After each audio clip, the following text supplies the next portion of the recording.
Hi dear students. So in 10 Kadam session today, we are going to cover thermal physics. Before I start with that session, I would like to tell each and every one of you about the Vedant Junior Science Test Series. So बच्चों ये जो test series है इसके अंदर हम 11 full syllabus test करवाने वाले हैं। ये टेस्ट सीरीज 22 सितंबर को स्टार्ट हो चुकी है और ये test series absolutely free available है। आप अगर इस टेस्ट सीरीज को ज्वाइन करना चाहते हैं तो इसी सेशन के डिस्क्रिप्शन में एक गूगल फॉर्म का लिंक है, आप उस गूगल फॉर्म को भर दीजिए and then you will be able to join this test series. Not only this, you will also become part of the NSCGS revision camp, जहां पे डेली बेसिस पर आपको प्रॉब्लम्स कराई जाती है, प्रॉब्लम प्रैक्टिस कराई जाती है। तो अगेन आपको वो बैच भी फ्री में मिल जाएगा अगर आप इस गूगल फॉर्म को भरते हैं तो। So without wasting any time, do fill the Google form everyone. Apart from that guys, I would like to tell you about this NSCGS Telegram group, alright, for 2024 aspirant। यहाँ पे जो भी aspirant 2024 की तैयारी कर रहे हैं हमारे पास, उनको हमने इस टेलीग्राम ग्रुप में ऐड कर रखा है। आप भी इस क्यूआर कोड को स्कैन करके इस ग्रुप का हिस्सा बन सकते हैं। यहाँ पे हमारी जो एनएससीजीएस एक्सपर्ट है Nidhi Parashar ma'am, she interacts with the students on a regular basis and वो वहां पे बच्चों को गाइडेंस भी देती है, उनकी मेंटरशिप भी करती है, उनकी क्वेरीज भी दूर करती है और बहुत इंपॉर्टेंट इंफॉर्मेशन जो है वो भी शेयर करती रहती है एनएससीजीएस से related. So I don't think that joining this group will harm you in any way. Join करके रखो, काफी अच्छी अच्छी बातें तुम्हें पता चलती रहेंगी। On that note, let's begin today's 10 Kadam session. The first question that we are going to do is from calorimetry. Actually, it's more like a energy to heat conversion वाली चीज है। तो इस क्वेश्चन में क्या बता रखा है? इस क्वेश्चन में बोल रखा है कि hailstones हैं जो कि 0 डिग्री पर हैं, ठीक है, and they fall from a height of 1 kilometer on an insulating surface covered, converting whole of its kinetic energy. So ये मान लेते हैं m मास का हेलस्टोन था, ये जब h हाइट से नीचे गिरेगा, ठीक है, तो इस समय इसकी जो काइनेटिक एनर्जी हो चुकी होगी वो mgh हो चुकी होगी। अब ये सरफेस से टकराता है और इसकी जो सारी की सारी एनर्जी है वो हीट में कन्वर्ट हो जाती है, ठीक है। अब इसका टेम्परेचर ऑलरेडी 0 डिग्री था, ठीक है, तो और ये आइस था, ठीक है, तो इसको जब हीट मिलेगी तो ये आइस मेल्ट होने लगेगी, ठीक है। तो क्वेश्चन हमसे पूछ रहा है कि भाई इस m मास में से कितना फ्रैक्शन मेल्ट हो जाएगा, ठीक है। तो m मास में से हम मान लेते हैं कि x ग्राम जो है वो मेल्ट हो जाएगा, तो हम क्या लिखेंगे, mgh एनर्जी मिलने से x ग्राम मेल्ट हो गया, तो x को अगर मैं LF से मल्टीप्लाई कर दूं, ठीक है, तो ये इक्वेशन वैलिड होनी चाहिए। तो यहां से x की वैल्यू या x बाय m जो हमें रेशियो चाहिए, ये रेशियो हो जाएगा gh अपॉन LF, ठीक है। तो g को 10 मान लेते हैं, क्वेश्चन में दे रखा है, दे भी रखा है वैसे तो, ठीक है। h हमें 1 किलोमीटर यानी कि 1000 मीटर दे रखा है और l जो है ये है 33 into 10 raise to power 330 into 10 raise to power 3, ठीक है। तो यहां से देखो ये 4 0 कैंसिल हो गए, ठीक है, तो 1/33 जो है, this looks like to be the correct answer and option A जो है वो 1/33 है, so that would be the correct answer. So that was question number 1 for you. The correct answer is option A. Alright students, will now go to question number 2। Now what does this question says? Heating curve के ऊपर है ये, इसमें क्या रखा है कि two substances A and B of equal mass are heated by uniform rate. तो मास इक्वल बता दिया है, रेट बता दिया है, under similar conditions and graph between temperature and time is shown, ratio of the heat absorbed by A by, देखो fusion की बात हो रही है, तो फ्यूजन प्रोसेस हो चाहे वेपराइजेशन प्रोसेस हो, वो इन ग्राफ्स के अंदर हॉरिजॉन्टल लाइन से रिप्रेजेंट होती है, ठीक है। और जो हीट एब्सॉर्ब्ड इन फ्यूजन है वो कैसे रिप्रेजेंट होती है? जैसे ये टाइम है, जैसे 2 से 6 दिखा रहा है, तो डेल्टा टी को रेट से मल्टीप्लाई कर देंगे तो हीट एब्सॉर्ब हमें मिल जाएगी, ठीक है। तो क्वेश्चन के अनुसार मासेस तो सेम है, ठीक है, तो हम इक्वेशन क्या लिखेंगे, एच ए को क्या लिखेंगे, हम एच ए को लिखेंगे rate into the time interval. A के लिए जो टाइम इंटरवल है ये है 4, ठीक है, और इसी तरीके से बी के लिए रेट सेम है, जो टाइम इंटरवल है वो टाइम इंटरवल है 4 से लेकर 6.5 तक, यानी कि 2.5 का, तो ये 6 कैंसिल हो जाएगा and we will have 4 divided by 2.5 which will become this 2.5 can be written as 5/2, so it will become 8/5. So 8/5 जो है मुझे ऑप्शन सी नजर आ रहा है, so option C will be the correct answer to this question as we can see here. Alright students, so that is question number 2. Again बच्चों, आप लोग देख सकते हैं कि जो क्वेश्चंस है वो बहुत ही सिंपल होते हैं अगर आपकी थ्योरी क्लियर है। तो थ्योरी क्लियर नहीं है तो ऑब्वियसली क्वेश्चन मुश्किल लगेगी। फॉर एग्जांपल, जिसने इस तरह का कर्व कभी देखा ही नहीं है उसको ये क्वेश्चन डेफिनेटली मुश्किल लगेगा, ठीक है। तो on that note let's go to question number 3। So question number 3 says, ये बच्चों फेस चेंज के ऊपर है क्वेश्चन, ठीक है। 20 gram ice eight -10 is mixed with m gram of steam eight 100। तो एक तरफ हमारे पास बर्फ है, आइस है, जिसका मास 20 ग्राम है, जिसका टेम्परेचर -10 डिग्री सेल्सियस है, इसको हमने मिक्स करा है स्टीम के साथ, ठीक है, एम ग्राम, अब एम ग्राम मतलब हमको बताया नहीं कि कितने ग्राम है, ठीक है, और इस स्टीम का टेम्परेचर है 100 डिग्री सेल्सियस, ठीक है, minimum value of M, so that finally all the ice gets converted into so that all ice and steam converts into water, ठीक है। तो मिनिमम हम इस मास की वैल्यू को मिनिमम रखना चाहते हैं और हम इस आइस को मेल्ट भी करा देना चाहते हैं, यही चाहते हैं हम, ठीक है, all ice and steam finally. तो मैं इसको कम से कम लेना चाहता हूं, ठीक है। अब इसको वैसे सोचते हैं कि अगर सपोज मैंने बहुत जरा सा लिया होता, सपोज बहुत ही जरा सा, may be 1 gram, may be less than 1 ग्राम, तो वो क्या करता, वो जरा सा मास जब इसके साथ कॉन्टैक्ट में आता, ठीक है, ध्यान से देखना, इसका टेम्परेचर -10 डिग्री से बढ़ने लग जाता, सपोज -9, -8, -7, -6, और ये जो जरा सा चिन्ना सा मास है, इसका टेम्परेचर इसके साथ क्या होता है, ये पहले तो पूरा का पूरा फ्री लिक्विफाई हो जाता, ठीक है। तो लिक्विफाई होने से यहां से हीट एब्जॉर्ब करी उसने, जिसकी वजह से इसका टेम्परेचर सॉरी लिक्विफाई होने पर उसने हीट रिलीज करी, जिससे इसका टेम्परेचर -10 से सपोज -6 तक हो गया, ठीक है। लेकिन लिक्विफाई को इसका टेम्परेचर 100 होता, ठीक है, तो अभी और हीट दे सकता है, उसका टेम्परेचर नेगेटिव में, इसका टेम्परेचर 100 में है, तो ये भी और हीट देगा, उसको हीट देगा तो इसका टेम्परेचर 100 से कम होने लगेगा, 100 से मानो 90 हो गया, 80 हो गया, 70 हो गया, 60 हो गया। ये क्योंकि ज्यादा मास है तो इसमें उतना रैपिड चेंज इन टेम्परेचर नहीं होगा आफ्टर एब्जॉर्बिंग हीट, तो ये मान लो -6 से -5, -4, -3, -2 गया, ठीक है। ये मान लो ऐसे करते करते मान लो 10 डिग्री तक पहुंच गया, ठीक है, अभी भी वो 0 के नीचे है या 0 पे है, ये 10 पे है, तो ये अभी भी हीट दे सकता है उसको। तो हमने देखा कि भाई इसका मान लो, इसका कुछ पार्ट मान लो 1 ग्राम मेल्ट हुआ और उतने में इसका टेम्परेचर 10 से 0 पे आ गया। अब क्योंकि ये भी 0 पे है, पूरा मेल्ट नहीं हुआ है, ये भी 0 पे है और ये 0 पे आ चुका है, तो अब ये और हीट नहीं दे पाएगा, तो इसका मतलब ये रह गया, मेल्ट हुआ ही नहीं, ठीक है। ये तो 0 तक पहुंच गया, ये तो पानी बन गया, लेकिन वो पानी बना ही नहीं। तो हम क्या करेंगे, हम कहेंगे चलो थोड़ा सा और थोड़ी सी और स्टीम ले देते हैं, तो वो थोड़ी सी स्टीम और करेगी। मतलब कहने का मतलब ये है कि हम थोड़ी थोड़ी स्टीम देकर वेट कर रहे हैं, देख रहे हो क्या रहा है, और हो ये रहा है कि बर्फ मेल्ट नहीं हो रही है। मतलब कि हम ये मान सकते हैं कि जब हमने मिनिमम मास सप्लाई किया होगा तो हमें सिचुएशन क्या मिलेगी, हमें सिचुएशन ये मिलेगी कि सब कुछ पानी में कन्वर्ट हो चुका होगा और उस पानी का टेम्परेचर 0 होगा। अगर हमने इस मिनिमम मास से जरा सा भी ज्यादा मास दिया होता तो इस पानी का टेम्परेचर 0 ना मिलके मे बी हमें 1 डिग्री में भी 2 डिग्री टाइप मिल जाता। तो मिनिमम की जो सिग्निफिकेंस है वो ये है कि मिनिमम तुम्हें ये बता रहा है कि तुम्हें फाइनल स्टेट क्या कंसिडर करनी चाहिए, ठीक है। तुम ज्यादा दोगे तो तुम्हारा उद्देश्य था सब कुछ पानी बना के लेकर आना, पानी बन चुका है। अगर तुमने जरा सा मास और दिया होता तो ये 0 ना होकर 1 डिग्री होता, तो हमारा उद्देश्य तो पहले ही फुलफिल हो चुका था, मैंने जबरदस्ती एक्स्ट्रा मास दे दिया। तो मिनिमम मास से तुम्हें ये कंक्लूड करना है, ये कंक्लूड हो गया तो बहुत आसान है। 20 ग्राम आइस को 0 डिग्री पानी में कन्वर्ट करने के लिए जो हीट चाहिए, पहले मैं वो लिख देता हूं, तो वो हो गया mass into specific heat capacity. Ice की स्पेसिफिक हीट कैपेसिटी 0.5 दे रखी है, इंटू डेल्टा टी। इसका टेम्परेचर -10 से 0 तक गया होगा, फिर ये मेल्ट भी हुई होगी, तो 20 इंटू 80, ठीक है। Latent heat of fusion of ice given है ये रही, ठीक है, 80। तो इतनी हीट इसको चाहिए, और ये जो स्टीम है ये कितनी हीट देगी, ये m इंटू 540 ये हीट देगी, और इससे ये पूरा का पूरा वाटर में कन्वर्ट होगी, जिसका टेम्परेचर 100 डिग्री सेल्सियस होगा। अब ये 100 डिग्री सेल्सियस पानी और हीट देगा ताकि इसका टेम्परेचर 0 पे आ जाए। कितनी हीट देगा, m इंटू 1 इंटू 100, ठीक है। तो यहां से m की वैल्यू निकल के आ जाएगी। जैसे ये कितना हुआ, ये 10 होगा, मैंने 0 लिख दिया, तो ये कितना हुआ, ये हुआ 100, ये हुआ 1600, तो ये हो जाएगा 1600 प्लस 100 यानी कि 1700, और डिवाइडेड बाय ये हो गया 540, तो ये हो गया 640, ठीक है। तो ये m है, तो 1700 बाय 640, इसका मतलब 170 बाय 64, इसका मतलब 85 बाय 32। तो ऐसा फ्रैक्शन हम ढूंढ रहे हैं, 85 बाय 32। ऑप्शन ए जो है that would be the correct answer to this question. Alright students, तो इस क्वेश्चन की जो इंपॉर्टेंट बात थी, मिनिमम वर्ड का सिग्निफिकेंस हमें ढूंढना था कि मिनिमम से हम क्या कंक्लूड कर रहे हैं। Alright, now will go to question number 4।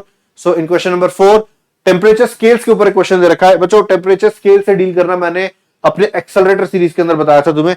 मैंने कहा था कि हमें ऑर्डर्ड पेयर्स बना लेने चाहिए, जैसे x और y का अगर मैं ऑर्डर्ड पेयर बना लेता हूं, ठीक है, तो x की वैल्यू जब -25 है तब y की वैल्यू या और x की वैल्यू नेक्स्ट हमें 375 की दी गई है, दोनों लिख लेता हूं।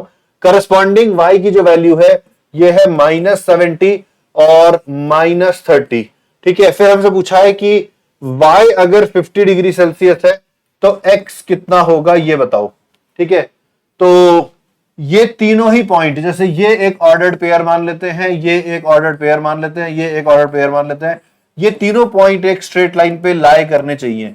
ठीक है, मैंने रैंडमली मार्क कर दिया, मतलब ये कॉन्सेप्ट। तो अगर मैं इन दोनों पॉइंट्स को यूज करके स्लोप निकालूं और इन दोनों पॉइंट्स को यूज करके स्लोप निकालूं तो स्लोप सेम आनी चाहिए। ठीक है, इसको यूज करके हम सॉल्व कर लेते हैं। तो इन दोनों को यूज करके अगर मैं स्लोप निकालूंगा तो मैं लिखूंगा -70 -30 डिवाइडेड बाय -125 -375, और ये स्लोप बराबर होनी चाहिए जो मैं इन दोनों को यूज करके निकालूं। तो ये हो जाएगा -30 -50 डिवाइडेड बाय 375 -x।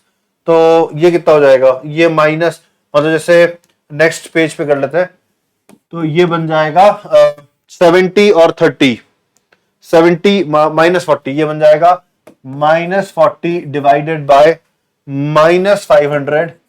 ठीक है, of course minus minus cancel हो जाएगा, और -80 अपॉन 375 -x। ठीक है, तो यहां से देखो ये माइनस और ये माइनस हटा देते हैं, इस माइनस को भी हटाकर यहां पे माइनस डाल देते हैं, तो x minus 375 is equals to, ये 40 इससे कैंसिल करके 2 बना देते हैं, तो ये 1000 हो गया। तो x की जो वैल्यू आ रही है ये 1375 आ रही है। So 1375 is the answer we are looking for, and I can see that it is option C. So option C would be the correct answer. So इस तरीके से हम टेम्परेचर स्केल्स को कन्वर्ट करते हैं। ठीक है, अब आते हैं क्वेश्चन नंबर 5 के ऊपर। तो क्वेश्चन नंबर 5 क्या कह रहा है? क्वेश्चन नंबर 5 कह रहा है कि scale scale is to be prepared such that the millimetre interval are to be accurate with. इसका क्या मतलब है? देखो, सपोज ये एक स्केल बनी है, और ये स्केल जब मैन्युफैक्चर हुई थी तब मान लेते हैं टेम्परेचर 20 डिग्री सेल्सियस था, मान लो कुछ भी था, 20 degree Celsius just an example. तो ये स्केल बनी कैसे होगी? पहले ये स्टील की एक पट्टी बनी होगी, एक स्ट्रिप बनी होगी, और फिर इससे निशान इस स्केल के ऊपर बना दिए होंगे, जिनको कि हम मार्किंग्स कहते हैं। और निशान बनाते वक्त ये ध्यान दिया गया होगा कि अगर ये 0 को और ये 1 को रिप्रेजेंट कर रहा है तो ये डिस्टेंस इनके बीच में एग्जैक्टली 1 सेंटीमीटर होना ही चाहिए। ठीक है, अब हमने क्या किया, हमने इस स्केल को बढ़े हुए टेम्परेचर पे यूज करा। उसका ड्रॉबैक क्या है? देखो, सपोज अगर मैं इस स्केल को एक ऐसे रूम में ले जाता हूं या ऐसी सिटी में ले जाता हूं जहां टेम्परेचर इसके ग्रेजुएशन टेम्परेचर से ज्यादा रहता है। ठीक है, मान लो वो 20 डिग्री सेल्सियस से कुछ ज्यादा है। ठीक है, तो ये स्केल एक्सपैंड हो जाएगी। एक्सपैंड होने का मतलब इस पे जो डिविजन्स हैं, ठीक है, वो भी एक्सपैंड हो चुके होंगे। ये समझ आ रहा है? जैसे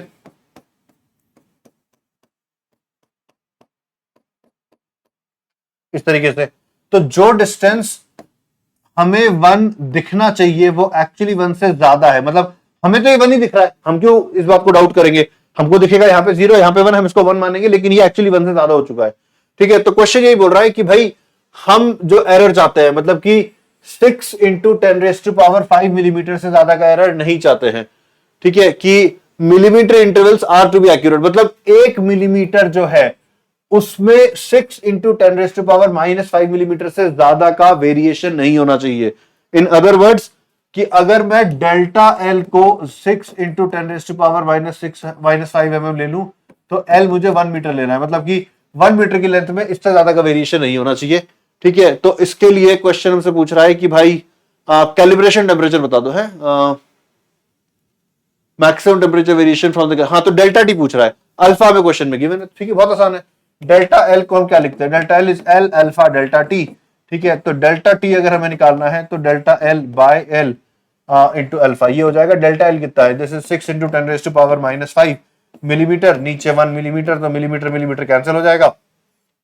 और अल्फा हमको दे रखा है 12 × 10⁻⁻6, तो 12 × 10⁻⁻6, तो यहां से आ जाएगा 1/2 × 10, तो ये हो गया 5। तो 5 डिग्री सेल्सियस जो होगा ये आंसर होगा, यानी कि ऑप्शन सी जो है that would be the correct answer. Alright, clear बच्चों? So that was question number 5। Now I will go to question number 6। Question number 6 क्या कह रहा है? क्वेश्चन नंबर 6 भी थर्मल एक्सपेंशन की एप्लीकेशन पे बेस्ड है। ये कह रहा है कि a clock with a pendulum gains 6 seconds each day when the temperature is 20 and loses. देखो बच्चों, होता क्या है कि एक पेंडुलम क्लॉक जो होती है, पेंडुलम क्लॉक जो है इसकी फंक्शनिंग इसके टाइम पीरियड पे डिपेंड करती है। मतलब कि ये कितनी देर में, जैसे सपोज हमने इस क्लॉक को ऐसे डिजाइन करा है कि ये 2 सेकंड में एक ऑसिलेशन पूरा करेगा। ठीक है। तो इसके एक ऑसिलेशन पूरा होने पर यहां पर जो सुइयां हैं, ठीक है, वो उतना डिफ्लेक्ट हो जाएंगी जो कि 2 सेकंड को रिप्रेजेंट करता है, उतना एंगल से डेविएट हो जाएंगी। ठीक है, मतलब कि अगर इस पेंडुलम को पकड़ के मैंने ऐसे हिला दिया तो घड़ी डर ऐसे करके घूम के वो टाइम शो करने लगेगी। मतलब जैसे मैंने 10 ऑसिलेशन करा दिए तो घड़ी शो करेगी कि 20 सेकंड बीत गए, चाहे 20 सेकंड बीते हो चाहे ना बीते हो। ठीक है, तो घड़ी का आगे बढ़ना इसके ऑसिलेशन से रिलेटेड है। तो हम बनाते वक्त ये बात ध्यान रखते हैं कि अगर ये 2 सेकंड्स लेने वाला है तो इसका एक ऑसिलेशन पूरा होने पर नीडल उतना ही आगे बढ़े जितना 2 सेकंड से रिप्रेजेंट होगा। ठीक है, अब देखो टाइम पीरियड ऑफ पेंडुलम का फॉर्मूला होता है 2 pi root of L by G. तो जब टेम्परेचर चेंज होता है एल चेंज हो जाता है, एल चेंज होने से टाइम पीरियड चेंज हो जाता है, टाइम पीरियड चेंज होने से क्या होता है कि ये घड़ी ऑसिलेट करने में डिफरेंट अमाउंट ऑफ टाइम लेने लग जाती है, लेकिन यहां पे तो वही टाइम शो होता है। जैसे मान लो कि हमने इसको गर्म जगह पे रख दिया, गर्म जगह पे रखने से एल बढ़ गया, एल बढ़ने से टाइम बढ़ गया, टाइम पीरियड बढ़ने का मतलब अगर ये पहले 2 सेकंड में एक ऑसिलेशन पूरा कर रही थी तो अब सपोज 2.5 सेकंड में एक ऑसिलेशन पूरा कर रही है, तो इसलिए 2.5 सेकंड लिया ऑसिलेशन पूरा करने में, लेकिन घड़ी क्या दिखा रही है, घड़ी दिखा रही है कि 2 सेकंड बीते। क्यों? क्योंकि एक ऑसिलेशन में एक सर्टेन अमाउंट, एक सर्टेन एंगल से नीडल रिफ्लेक्ट होती है, वो 2 सेकंड से रिप्रेजेंट कर रहा है। तो एक्चुअल में 2.5 सेकंड बीते हैं, लेकिन ये घड़ी कह रही है कि 2 सेकंड ही बीते हैं, यानी कि घड़ी स्लो हो गई है।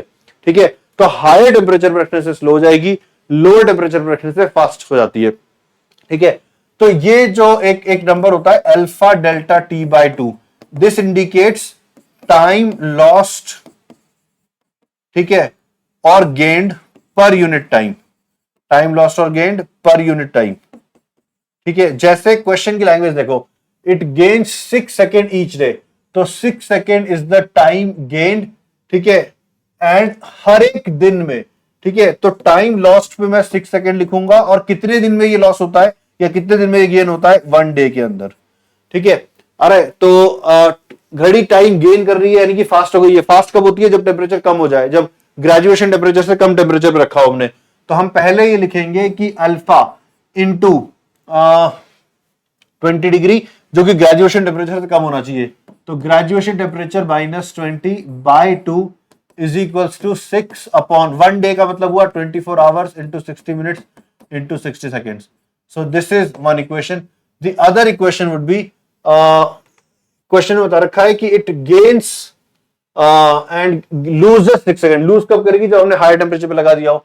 ठीक है, तो alpha into 40 minus T by 2 is equals to same ratio. तो यहां से देखो एक बात तो क्लियर हो गई, ये दोनों सेम है अल्फा, तो ये नंबर और ये नंबर न्यूमेरिकली सेम होना चाहिए। ठीक है, यानी कि t माइनस 20 जो है ये बराबर होना चाहिए 40 माइनस टी के, यानी कि t की वैल्यू 30 होनी चाहिए। चेक कर लो। ठीक है, 2t इक्वल्स टू 60 आ गया। तो t अगर मुझे पता लग गया तो t को यहाँ पे सब्स्टिट्यूट कर दो, अल्फा आ जाएगा।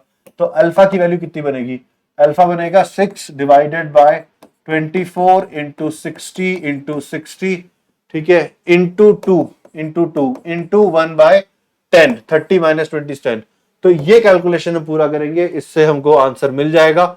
ठीक है, तो अगर मैं थोड़ी कैलकुलेशन करूं, जैसे ये बन जाएगा, ये 12 है, ये 2 हो जाएगा, so 1/2 6 12, 12 into 6 is 72 into 10 raise to power, कितनी पावर हो गई? 1 2 3, 3 की पावर हो गई। ठीक है, तो इसको मैं लिख देता हूं 100 into 10 raise to power -5 divided by 72, which should be around like ये 1.4 के आसपास कुछ दिख रहा है। ठीक है, तो हमको जो आंसर मिलेगा 1.4 इंटू 10 रेज टू पावर -5। तो यहाँ पे बच्चों this is 10 raise to power -5, this is -6, this is -4, this is -8, वो -6 है लेकिन यहाँ पे 0.4 है। तो ए ऑप्शन जो है that would be the correct answer to this question. ठीक है, सो ए ऑप्शन जो है that would be the right answer. Alright, next let's go to question number 7। Okay, so what does this question says? ये thermal stress की बात कर रहा है। ठीक है, थर्मल स्ट्रेस क्या होता है? सपोज एक वायर की नेचुरल लेंथ L0 है, ठीक है, आ रहा है समझ में, और ये टेम्परेचर T0 पे था। हमने इस वायर को दो दीवारों के बीच में फिक्स करके ठंडा कर दिया। ठंडा करने से ये वायर कॉन्ट्रैक्ट होने की कोशिश करेगा, लेकिन हम इसको कॉन्ट्रैक्ट होने नहीं दे रहे क्योंकि ये दीवारों में फिक्स है। तो वायर के अंदर टेंशन डेवलप हो जाएगी।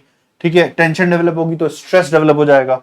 तो ऐसे जो स्ट्रेस डेवलप होता है उसको लिखा जाता है alpha delta T into Young's modulus. इस तरीके से लिखा जाता है। तो इस कॉन्सेप्ट पे बेस्ड है क्वेश्चन। इसमें एक ब्रास का स्ट्रक्चर है, इस ब्रास के स्ट्रक्चर के अंदर स्टील वायर लगी हुई है। ठीक है, एक L1 लेंथ की, एक L2 लेंथ की। अब हो क्या रहा है कि अभी स्ट्रिंग ये वायर अपनी नेचुरल लेंथ में है, ठीक है, लेकिन जब हम पूरे सिस्टम का टेम्परेचर बढ़ाएंगे तो ब्रास भी एक्सपैंड कर जाएगा, स्टील वायर भी थोड़ा एक्सपैंड करेगा लेकिन उतना नहीं करेगा जितना ब्रास करेगा, क्योंकि ब्रास का कोएफिशिएंट ऑफ एक्सपेंशन स्टील से ज्यादा है, तो ब्रास ज्यादा एक्सपैंड करेगा, स्टील कम करेगा, ठीक है। तो नतीजा ये होगा कि वायर खींचने लगेगा, स्टील का वायर खींचने लगेगा, ठीक है, तो अगेन स्ट्रेस डेवलप हो जाएंगे। लेकिन यहां पे एक खास बात यह है, इन दोनों सिचुएशन, इसमें और इसमें फर्क क्या है, इसमें दीवारों के बीच की दूरी नहीं बदली थी, इसमें ब्रास खुद एक्सपैंड हो गया है, स्टील एक्सपैंड हुआ है लेकिन कम हुआ है, ठीक है। तो इस केस में जो स्ट्रेस आएगा, इस केस में जो स्ट्रेस आएगा उसको कैसे लिखेंगे, वो होगा alpha brass minus alpha steel into delta T into Y, ये लिखेंगे हम। तो अब क्वेश्चन हमसे अल्फा की वैल्यू पूछ रहा है, ठीक है, नहीं स्ट्रेस पूछ रहा है क्वेश्चन हमसे, ठीक है, क्वेश्चन हमसे स्ट्रेस पूछ रहा है, ये तो अल्फा की वैल्यूज गिवन है, तो ठीक है, तो अल्फा की वैल्यूज का डिफरेंस ये है 0.8 इंटू 10⁻⁻5, डेल्टा टी है 200, ठीक है, और ये वाई होगा स्टील वायर का जो कि हमें गिवन है 200 इंटू 10⁻9, ये गीगा है, ठीक है। तो यहां से कैलकुलेशन अगर मैं पूरी करूं तो कितना हो जाएगा, 8 इंटू 10, 8 इंटू 2, 16 इंटू 2, 32, ठीक है, तो 32, लेकिन ये 0.8 था तो 3.2, अब 10 की पावर्स कितनी है, -5 -3 हो जाएगा, -1 हो जाएगा और 8 हो जाएगा, तो 3.2 इंटू 10⁻8, बी ऑप्शन जो है this looks like the correct option, so B जो होगा that will be the correct answer. Clear बच्चों, ठीक है, तो अब हम चलते हैं नेक्स्ट क्वेश्चन के ऊपर, क्वेश्चन नंबर 8 के ऊपर। तो क्वेश्चन नंबर 8 थ्योरेटिकल क्वेश्चन है, ये कह रहा है कि एक प्लेट है जिसपे हमने there is a rectangular metal plate in which two cavities the shape of a rectangle and circle are made, ठीक है।